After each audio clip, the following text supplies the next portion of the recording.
Fala galera, beleza? Gutão na área. Cheguei para falar de quê? Dilatação térmica. Lembra aí? Já comentamos algo sobre isso, né?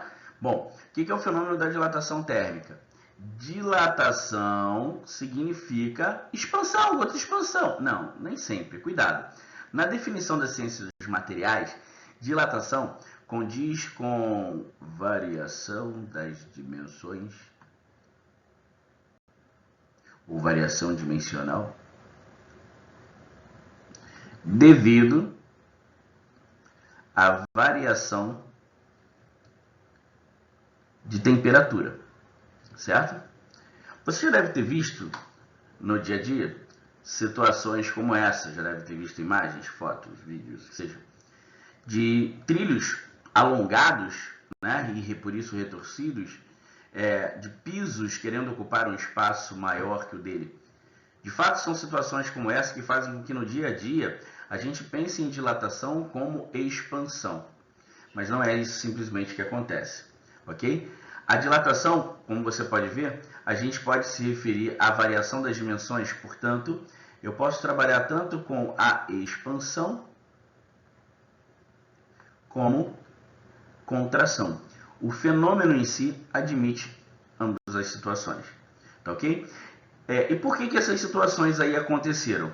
Porque imagina, nós temos uma estrutura qualquer, uma substância qualquer, uma matéria, e esse cara é constituído de partículas.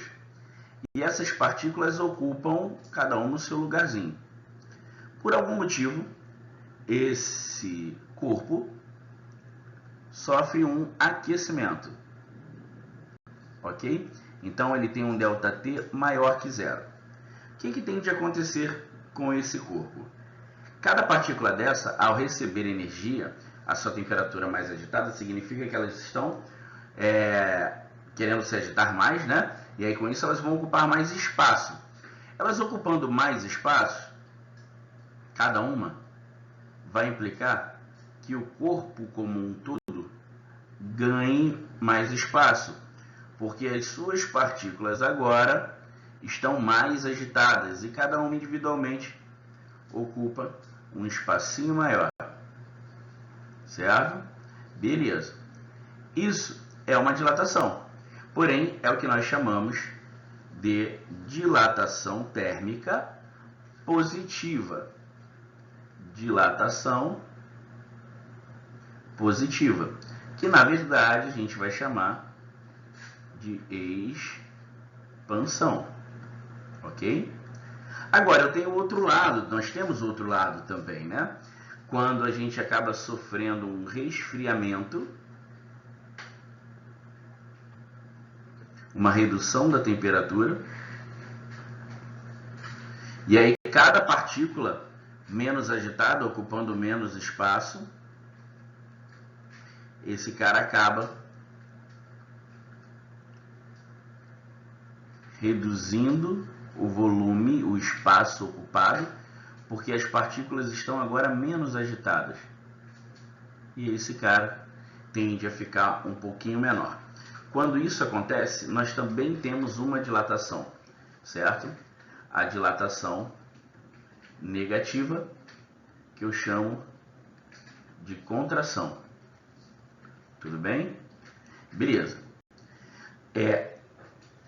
Justamente prevendo o fenômeno, e principalmente em termos de expansão, é que situações como essa devem acontecer.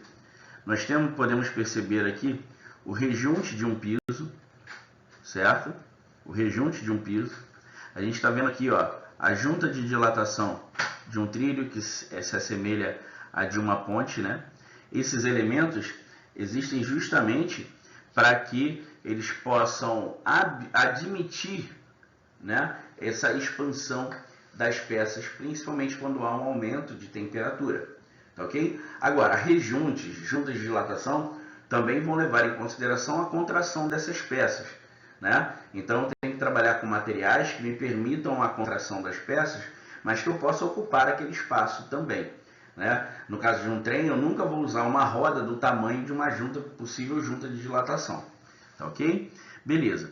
E Guto, quais são os fatores que interferem numa dilatação? Bom, os fatores que interferem na dilatação, a quantidade de partículas com certeza vai interferir. A quantidade de partículas, que quanto mais partículas ganham ou perdem espaço, eu vou ter um aumento mais ampliado ou mais reduzido, né? Enfim, eu tenho que levar em consideração o tipo de material envolvido. Cada material vai se comportar de uma maneira diante da situação, se eu tenho partículas livres, se eu não tenho, tá ok? E, claro, o comportamento, né, a amplitude térmica da situação. Daí, esses fatores, a gente consegue representá-los fisicamente falando, a partir de elementos que são de medidas mais simples, né? Esses elementos, aqui eu falo de amplitude térmica, né? Esses elementos seriam justamente as medidas iniciais,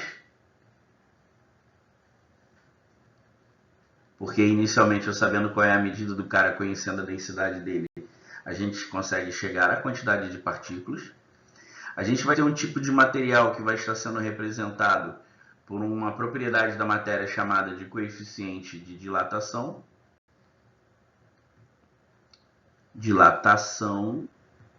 Difícil escrever aqui, e a amplitude térmica que a gente vai estar representando pela variação de temperatura.